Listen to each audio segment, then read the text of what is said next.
Salam, hər vaxtınız xeyir olsun. Mədə-altı vəzin xəstəliklərinin ilk əlamətlərini qeyd etməzdən əvvəl deməliyəm ki, həzm sisteminin getməsi üçün bədəndə həzm fermentlərinin olması vacibdir. Həzm fermentləri mədə-altı vəzidə istehsal olunur.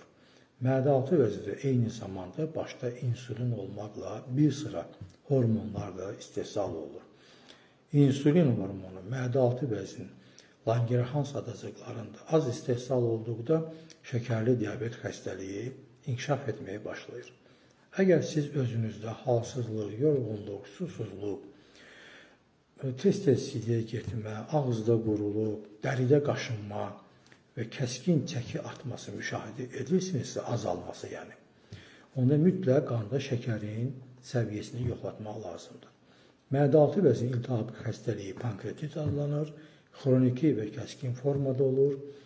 Səbəbləri kimi stres, qızardılmış yeməklər, alkoqol qəbulu və uzun müddətli ağır dərman qəbulu götürülür. İkincili pankreatit, qaraciyər, öd kisəsi və mədə-bağırsaq sisteminin xəstəliklərində xroniki formada inkişaf edir. Bunun əlamətləri, yəni pankreatitin əlamətləri mədənin yuxarı və aşağı hissəsində kəskin sancı şəkilli ağrılar, ürək bulanma, qusma, köp, ishal, stulun açıq rəngdə olması və iştahsızlıqdır.